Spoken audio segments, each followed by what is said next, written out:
system AES, which the government has said that they will continue to implement. Now, I think the Penang State Government views this with great concern. Now, despite the various remarks made by the various councillors, the opinions on the AES, the state government will make the final decision, and we'll be awaiting for both councils to present their opinion and their feedback to the state government. Of course, my personal view, and I think with some of the other EXCO members also, is that we need some time to study it. So we will prefer to delay implementation so that we can get a proper study.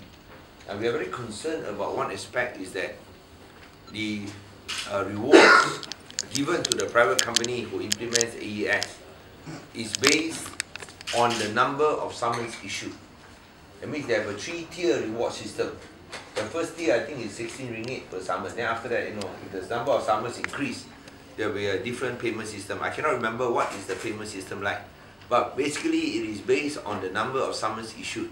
Now this one is somehow not right, because no one should benefit at the expense of people who were issued summons. If, let's say that this system is to be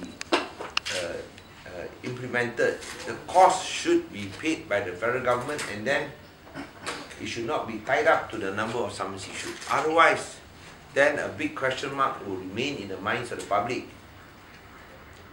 That means they would benefit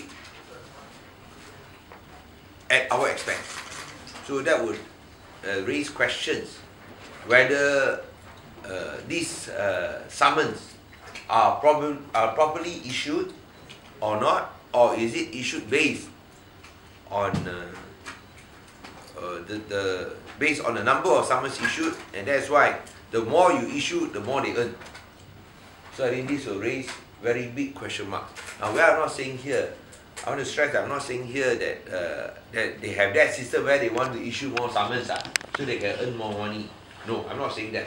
But it will create an unnecessary impression in the minds of the public that if they get their money back by, in terms of number of summons issued, then naturally, by implication, the more summons you issue, the more money they will receive, and that is not healthy.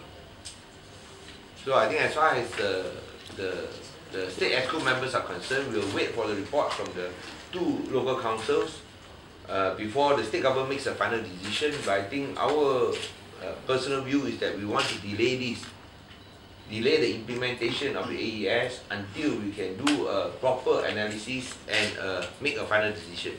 So whilst I think the 2 councils, we have seen that the councillors have given their views, but finally the state government will make the final decision. Say no, or the state government can say no. Do we have authority over federal roads? I think that also is another issue, because we all must remember that state government has only authority over state roads, not over federal roads.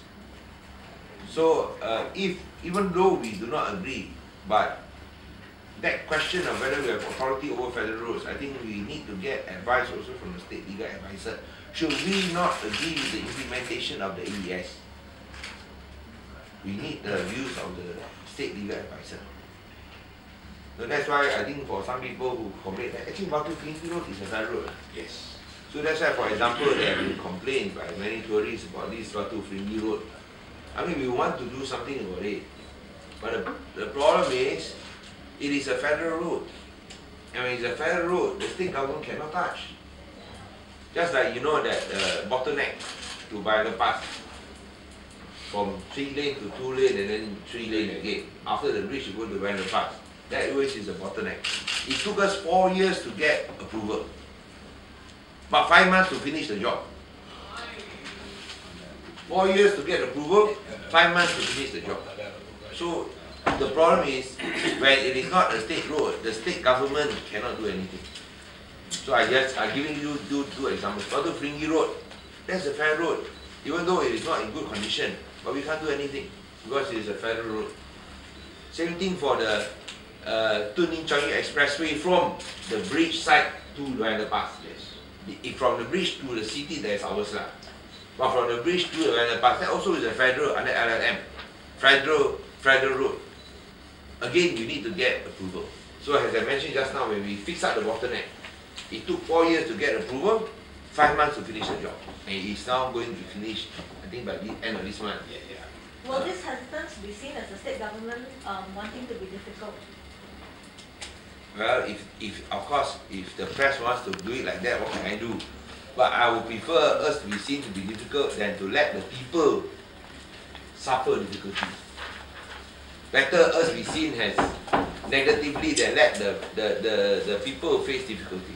Because I think you have to get public input and feedback. Unlike the federal government, they just the impression the public has is that federal government implements this to allow that private company to earn money. That's the impression. True or not is a separate matter, but the impression is there. Because you get money based on the number of summons you issue.